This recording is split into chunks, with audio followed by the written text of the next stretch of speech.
بەڵازان و خۆشەویستانمان لە تەوری سێمی بەرنامەکەمادا بابەتێکی گرنگ باز دەکەین. شڵەژانێکی گەورە لە نێو بازاڕی هەرێمی کوردستان لە جیهاندا هەیە، بەڵام لە هەرێمی کوردستاندا تۆزێک زیاتر دیارە. ئەوەیش هەیە کە بەرزبوونەوەی نرخی دۆلارە هەروە نرخی زێر، نرخی زی و ئەمانە شڵەژانێکی دروست کردووە. ئێمە لەم تەورێماندا باز لەو دەکەین کە ئەمە کاریگەریەکی لەسەر هاوڵاتیان هەیە.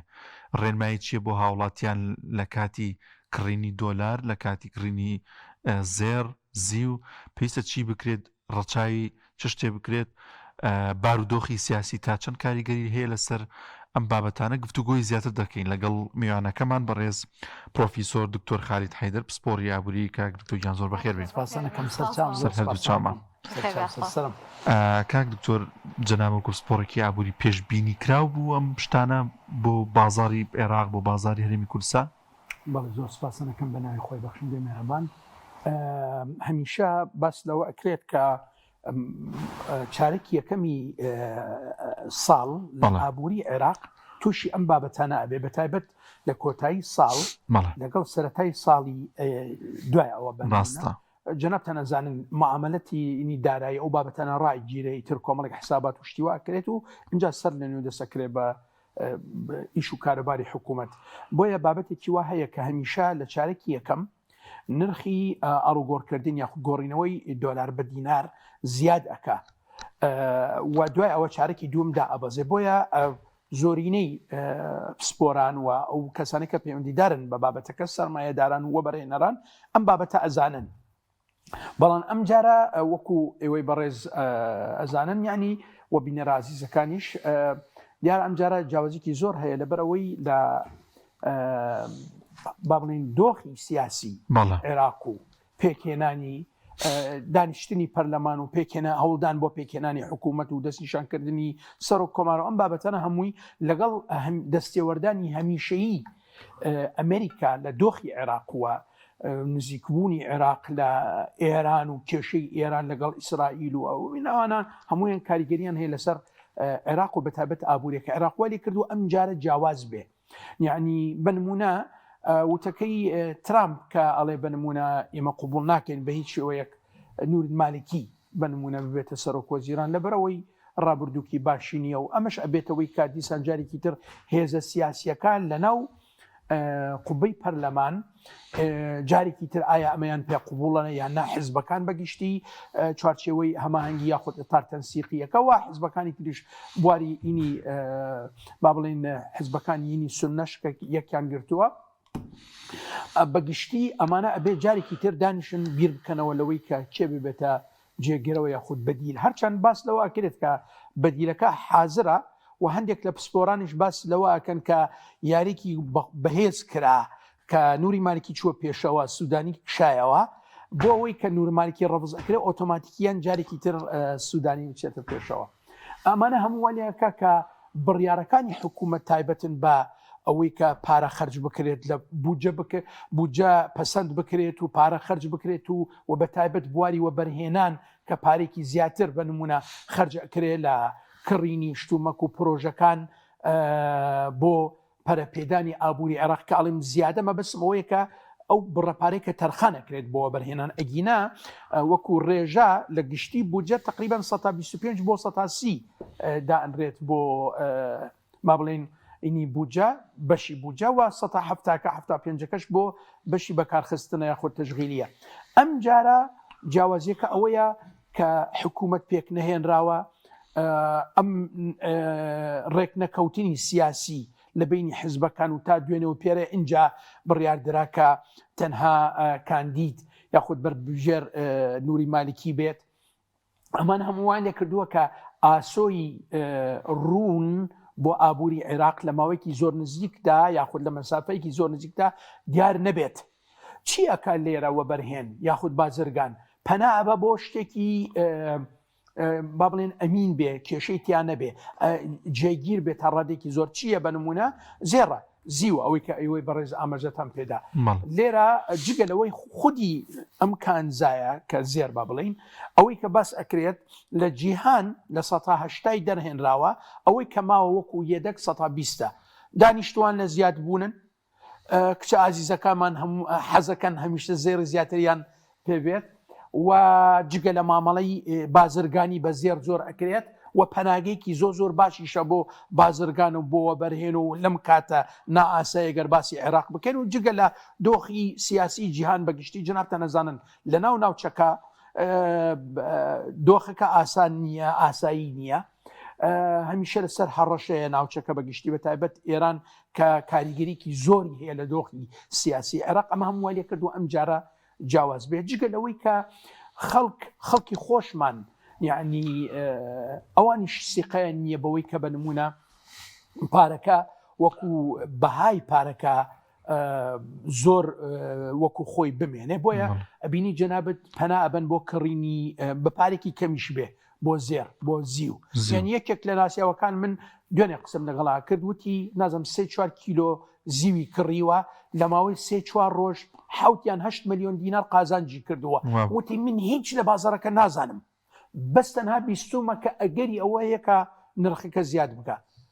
ئەی خەڵکی تر کە پسپۆر بێ لە بوارەکە و شارەزایە بێ هەڵسو کەوت و تەسەڕوفی چۆنیە بێ بەس کاکتۆرەمە قومارکردن نییە بە ژیانی خۆمانەوە ینی ئەولانە دارایی کە هەمانە لە پڕ هەر شتێکمان بیز یەکسەر پەنابەرینە بەر کڕینی زێڕێکی زۆر یان ئەو تا دۆلار و ئەم مامەڵانی خۆی بەگشتی بەڵێ ئەگەر باسی قومارکردنەکە باسی دینار و دۆلارەکە بکەی بەگشتی بەڵام بۆ زی و کانزاکانی تر تا ڕادەیەک نەخێر لەبەرەوەی جێگەی متمانن یعنی خودی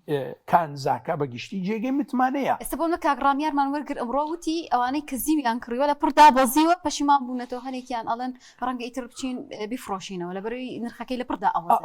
خۆی حاڵەتێکی زۆر گرنگ هەیە با ئەوەشمان لە بیر نەچێن ینی بنمونە پێشماوەیەک بیرمانەکە نرخی دۆلار نرخی گۆڕینەوەی دۆلار نەک نرخی دۆلار ببڕن نرخی گۆڕینەوەی یاخود ئەڵگۆڕی دۆلار بەرامبەر بە دینار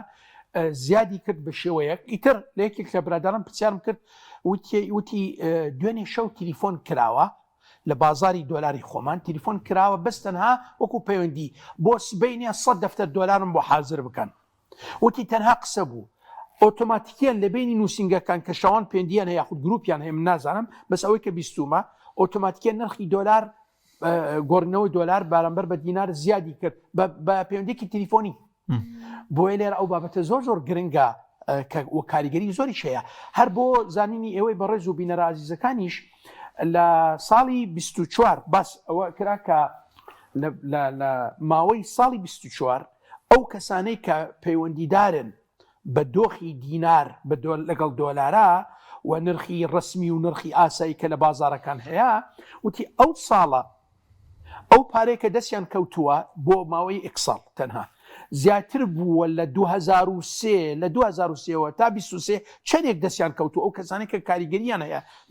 لە بازاری فرۆشتنی دۆلارەوەوانە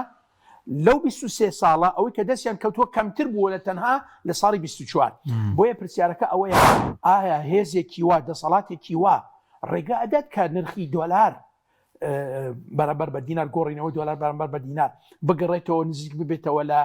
نرخ ڕسمیەکەی هەرچەند بانقی ناوەندی ڕایگەیاند وتی من بۆ بودجێ 26 1300 داناوە نەک 1320 کەمی کردوێتە بۆ 1300 بەڵام هیچ کاریگەری نەبوو بۆ لەبەرەوەی خەڵک ئەوەی کە مهمە لە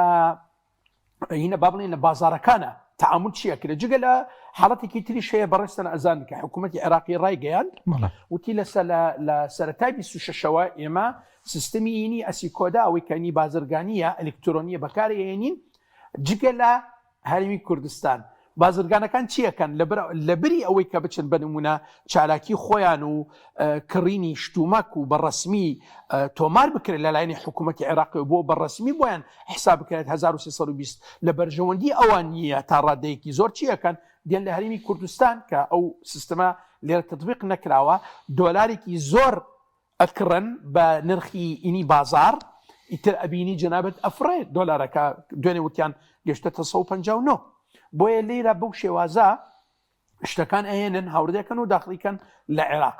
و هەوڵدانێک هەیە لە نێوان حکوومەتی فیدرال لەگەڵ حکوومەتی هەرمی کوردستان بۆ ئەوەش ڕێک بخەن و ئیتر ئەو سیستەمە لەسەر عێراق بەگشتی بە هەرمی کوردستانی خۆشمانەوە جێبەجێ بکرێت ئەوەش هۆکارێکی زۆر گرنگ بوو و ئێستش کاریگەریە تا ئێستا تا ئەم دقەیە لەسەر ئەوەی کە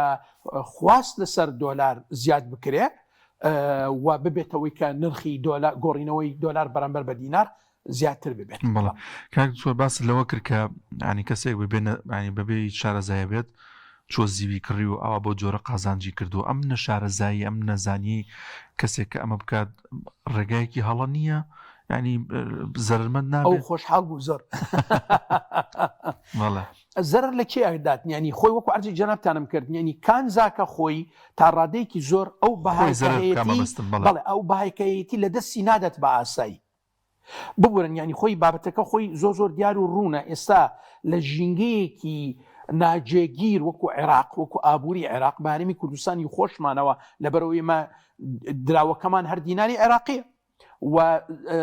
ئەو زێڕ و زیوی کە هەیە لە عێراق لای خۆشمان هەیە فەرق و جیاوازی هەبێ تەنها گواستنەوەی لە بەغا بۆ کوردستانی خۆمانیان بە پێچەوانە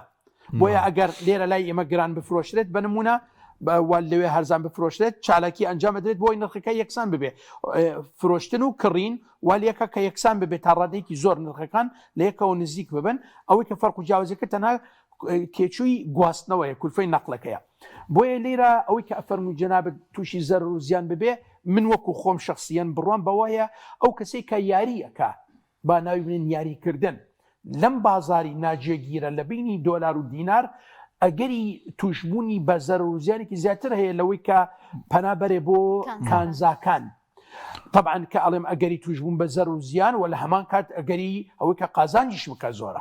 باشە کاکتۆر ئەگەر کەسێک ئێستا بڕێک پارەی هەبێت چیلێکە پێت وایە هەربیا بە کانزا لەم دۆخەکە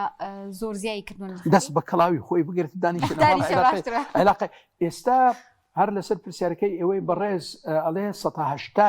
سیولەی عێراق دیناری عێراقی لە ماڵانە بۆیە حکوومەتی عێراقی کە تووشی قەیرانێکی زۆر گەورە بووە پارەی دیناری عێراقی بەدەست نییە بۆی بیدە بە موچە و باس لەوە ئەکرێت فعلەن موچە دواکەوتووە لە عێراق و ئەم قسەشە زۆر ڕاستە لەبەرەوەی پارەکە لە ماڵانە لە بانقەکان نییە حکوومەتی عێراقی زۆر هەوڵی داوە ئەم ماوەیە ئەم چەند ساڵە کە تەعاملکردن لە بازارەکان بیکە بە ئەلکترۆنی بەڵام نەیتوانیوە کە کردی بە ئەلکترۆنی ینی پارە لە بانقەکان هەیە ئەتوانێت بە ئاسایی ئەو پارەی ئیسیفادە لێ بکە بیدە بەچی بیدە بە موچە ئیسیفادە بکە بەوەی کە لە بەردەستی خۆی بێ ئیسیفادە لێ بکە بەکاری بێنی لە بینی بانقەکان ئەو قەرز بکاتون بکات پارەکە لە بەردەستە بێت بەڵام کە پارە لە بانقەکان نەبوو هەموو پارەکان لە ماڵان بوو ئیتر حکوومەتی عێراقی ئەو پارەی لە بەردەست نییە کە بیدە بە موچە ناچارە چی بکات ناچارە تەبعی پارە بکات کە ئەوەش خەتەر و زەرور و زیانی زۆر گەورەی هەیە بۆینی ماسی ژێوی ژیانی خەڵک ناچارە قەرز بکات ئەوەش کێشێکی زۆر گەورەی کە خودی حکوومەتی عێراقی ئێستا قەرزارە ناچارە شتێکی تر بکات کە تووشی من قسەیەکی وام کرد تووشی ڕەخنێکی زۆر بووم لە بینەر و بیسەرە ئەزیزەکان باس لەوە ئەکرێت کە خۆیان باس لەوە ئەکەن کە ئەگەریەوەیە کە نرخی دینار بەرامبەر بە دۆلار دابەزێنن یعنی بە نمونە ئێستا ئێمە لە بازارەکان بۆتە 159 لەوانەیە زیاتریش ببێتەوە بۆ ئەو کاتە 100 دۆلارەکە کە ئەی فرۆشە گریمان بەرمیلێکی نەوت فرۆشرا بە 100 دۆلار ئەو 100 دۆلارەکە ئەیهێنێ حکوومەتی عێراقی لە جیاتیەوەی بیگۆڕێتەوە بە 100 بنمونە 150 لە بازارەکان ئەیگۆڕێتەوە بە چەند بنمونە ئەیگۆڕێتەوە بە 160 بە 170 هەرچە ئەو 132ەکەی ڕاگەیاندووە بەڵام ئەگەر بێوێت هین بکات ئەو کاتە پارێکی زیاتری دەستەکەوێت لە چی دەستەکەوێت لەوەی کە دۆلارەکە 100 دۆلارەکە لە بری ئەوەی کە بیگۆڕێتەوە بە 140 گۆڕێتەوە بە 160 ئەو کاتە پارێکی زیاتری بۆ ئەمێنێتەوە ئەتوانێت موچەی فەرمانبەرانی پێدابی بکات دووبارە گەڕێمەوە بۆ هەمان تێبینی حکوومەتی عێراقی ئەڵێ من بە 132ەکەی گۆڕم بەڵام لە بەرژەوەندی ئەوەیە کە نرخەکە زیاد بکە حکوومەتی عێراقی نرخەکەی زیاد بکە بۆ 160 بۆ 170 من مەبەستم نییە لێرە من هانی حکوومەتی عێراقی بدەم بۆ ئەو بابەتە نەخێر ئەمە خودی ئەمە ڕخنەیەکە لە ئەدای حکوومەتی عێراقی ئەدایەکی باشی نەبووە کە ئابوووریەکەی جۆرا و جۆر بێ وەکو یەکێک پسپۆران ئەڵێ لە جیاتی ئەوەی بیت باج زیاد بکەی لەسەر بازرگان یاخود لەوە بەرهێن نەخێر وەرە چالاکیەکان زیاتر بکە و هەمان نرخی هینەکە باجە سعری زەری بکە نرخی باجەکە هەماشت بێ بەس لە جیاتی ئەوەی کە 4 چالاکیت هەبێ 2 چالاکیت هەبێ 9 و شتێکی تر با هەزاران چالاکیت هەبێ ئەو کاتە هەمان نرخ دەبێ 105 بێ لەسەر ئەوەندە چالاکی زیاتر دەبێت پارێکی زیاتر دەسەکەوێت. ڕاستە. بەڵام ئێستا دێت چیەکە ئەڵێ من جارێکی تر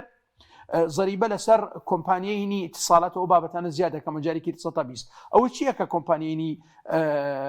گەاندنوینی اتصالات و پەیوەندیەکان ئەوش دێت 120 کە ڕێک ئەگوازێتەوە بەسەر هاوڵاتی لەبەری ئەوەی کە من کارتەکە بە 5,000 بیکڕم بە 6,000 کڕم وەکو جاران. ڕاستە. مەبەست ئەوەیە کە لێرە حکوومەتی عێراقی ئەدایی لە بواری ئابوووریەکە باش نییە کە چەندین ساڵە هینەکەی ئەم بابەتانە نەجاتی ئەوەی کە کاریگەری ڕاستەخۆی بێ لەسەر نرخ چالێکیەکان زیادکردنی ڕسومی گومروگی و زیادکردنی باج و ڕێک لە ئاسی بژێوی خەڵک ئەداتنە وەرە چارەکیەکانی خۆ چاک بکرەوەەوە. نمونێکی زۆر ئاسەیە دوور نییە لێمان ئیماراتە. ئیمارەت وڵاتێکی نەوتیە وەڵام سێری کە جەناب ئێستا بواری خدەمان زۆر پێشکەوتووە.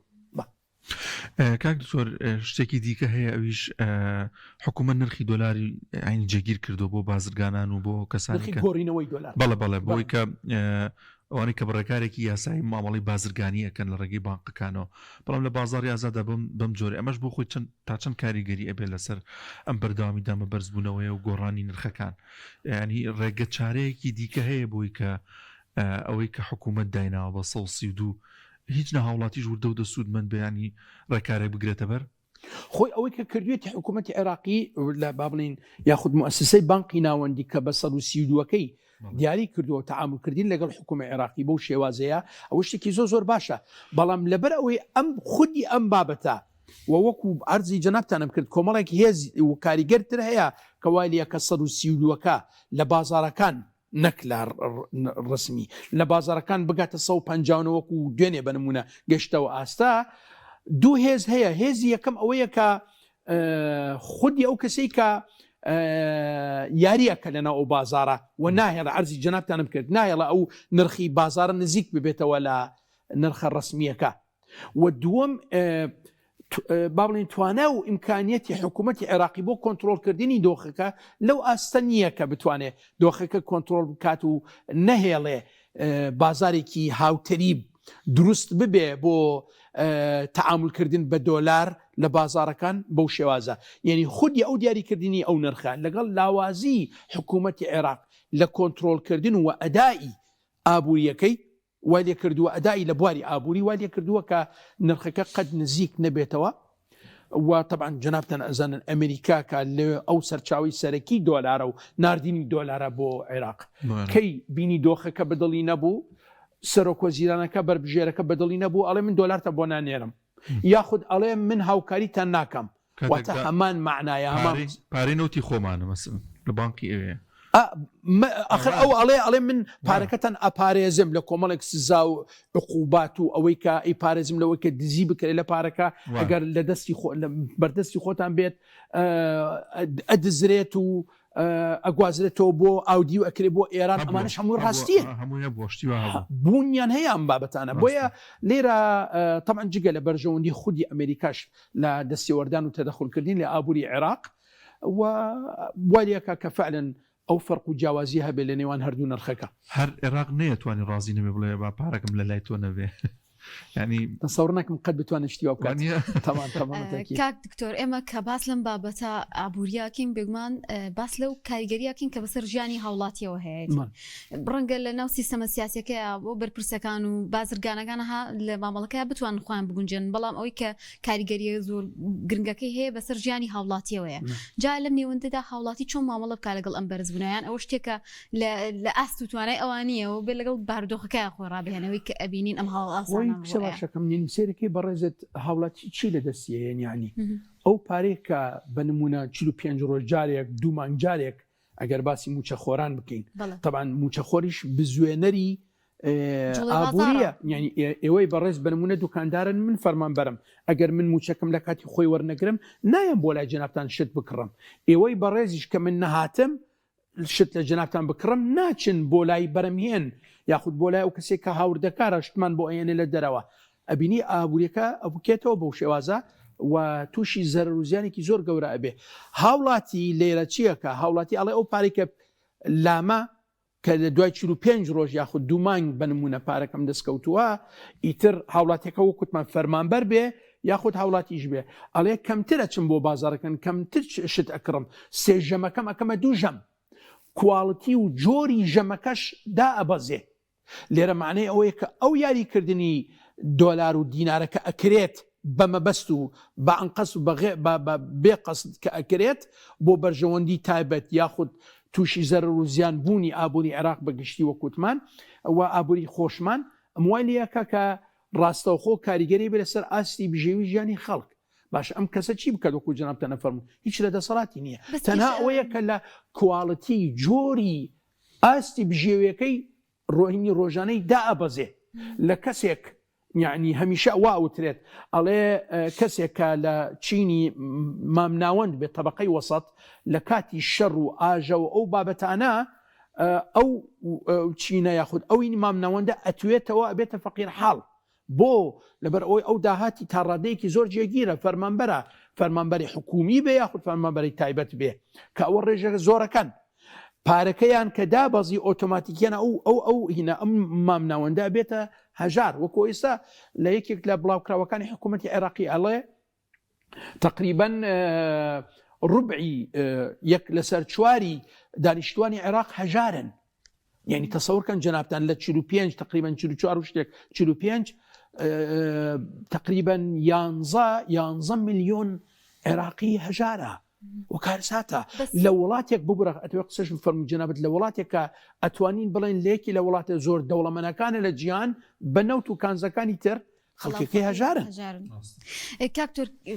مەترسی لە پێشبینیەکانی شایانی کە ترسێکی زۆری بۆ هاوڵاتی دروست کردووە ئەوەیە کە پێشبینیەکرێت لە ساڵ 2026 ئەم هەڵئاسانە بەردەوام بێ ئەمە پێشبینیەکرێت لەلایەن پسپۆڕانی ئابووریەوە ینی شتەکە دڵخۆشکرد نییە دۆخی سیاسیەکە ئەزانێ بخوا چەندێک ئێمە